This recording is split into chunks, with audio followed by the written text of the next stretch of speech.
seluruh kesempatan untuk diskusi sudah kita lalui.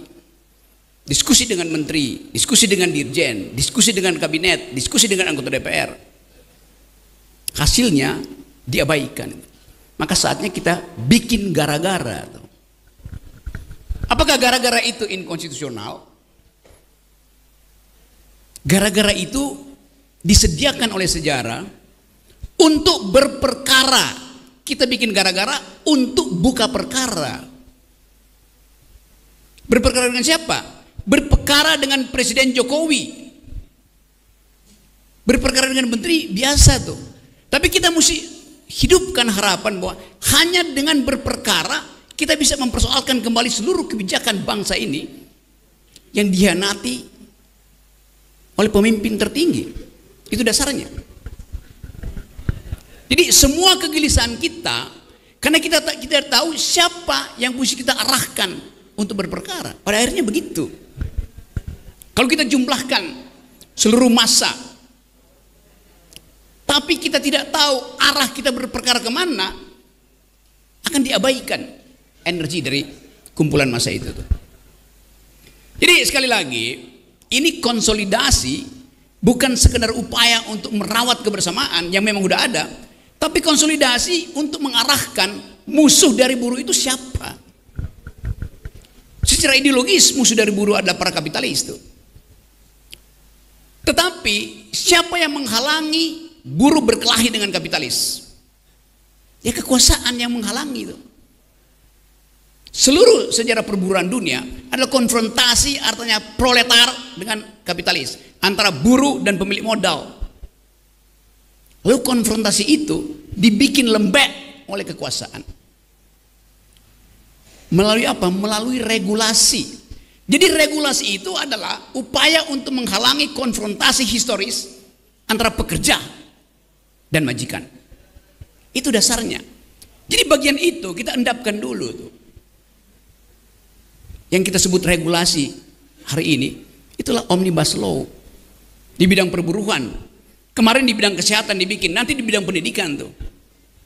Jadi seluruh hal yang pernah diucapkan oleh Jokowi yang disebut sebagai revolusi mental berhenti karena dia tidak ingin ada konfrontasi antara mereka yang ditindas dan mereka yang penindas itu. Manusia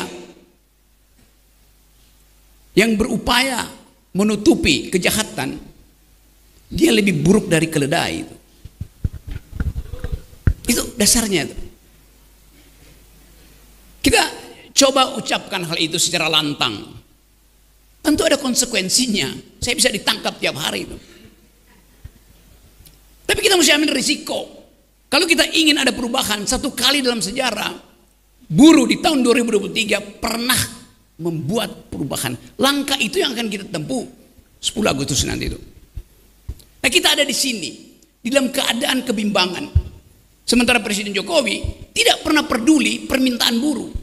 Dia berupaya untuk menunda pemilu karena dia belum dapat kesepakatan dari ketua-ketua partai. Siapa yang akan melindungi dia ketika dia lengser? Apakah Ganjar mau lindungi dia? Apakah Prabowo mau lindungi dia? Apakah Anies mau lindungi dia? Tekanan politik massa akan membuat presiden-presiden itu tidak akan mungkin melindungi Jokowi. Begitu Jokowi kehilangan kekuasaannya, dia jadi rakyat biasa. Gak ada yang peduli nanti. Tetapi ambisi Jokowi adalah mempertahankan legasinya. Dia masih pergi ke Cina buat nawarin IKN. Dia masih mondar-mandir dari satu koalisi ke koalisi yang lain untuk mencari kejelasan nasibnya tuh. Dia memikirkan nasibnya sendiri. Dia nggak pikirin nasib kita.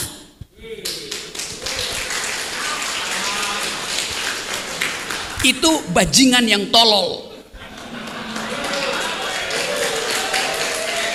Kalau dia bajingan pinter, dia mau terima berdebat dengan Jumhur Hidayat. Tapi bajingan tolol itu sekaligus bajingan yang pengecut. Ajaib, bajingan tapi pengecut itu. Jadi teman-teman, kita harus lantangkan ini. Saya percaya bahwa 10 Agustus nanti akan ada kemacetan di jalan tol. Bukan saya percaya, saya inginkan. Lebih baik macet di jalan tol daripada macet di jalan pikiran.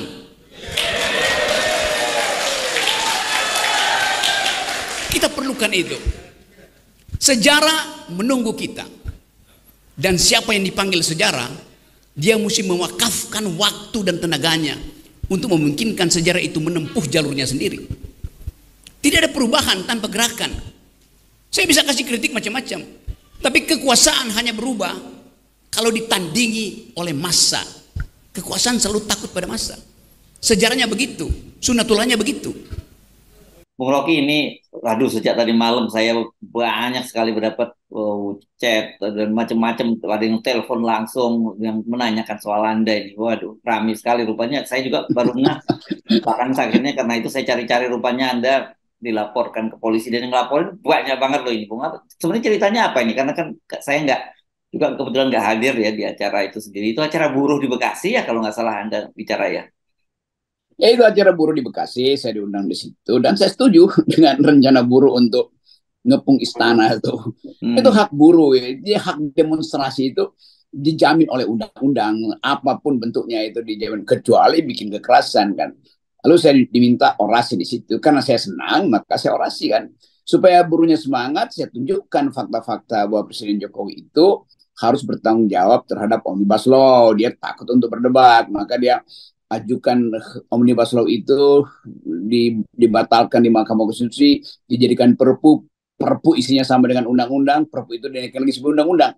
Kan itu namanya kan berdusta sebetulnya tuh. Nah, hal-hal semacam itu yang saya pastikan supaya dibenahi itu. Tetapi kemudian masuk soal laporan saya sebut bajingan tuh. Itu forum politik di mana orang bisa mengucapkan satu memilih satu kalimat supaya dia efektif kan. Maksudnya saya bilang oke, itu Presiden Jokowi orang yang penuh sopan santun. Ya nggak ada gerakan dong kalau begitu kan. Jadi mesti dibiasakan dalam forum politik apa aja diucapkan. Presiden Amerika Serikat sering dalam debat itu di ekonomi stupid, ekonominya goblok, kira-kira begitu kata Bill Clinton dulu segala macam. Jadi saya memakai istilah itu sebagai istilah yang biasa di dalam perdebatan politik kan standar aja kan.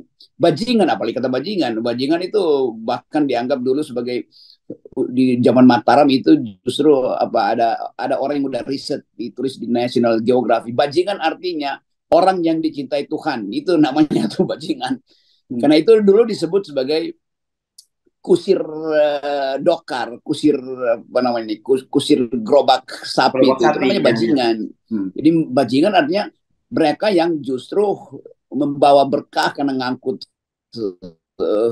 bahan makanan dari zaman Mataram, di zaman perang kemerdekaan juga pejuang kita disembunyikan di gerobak itu oleh para bajingan, kan itu intinya. Tapi kita nggak mempersoalkan itu. Yang kita persoalkan adalah hak orang untuk mengucapkan sesuatu, kenapa dihalangi itu.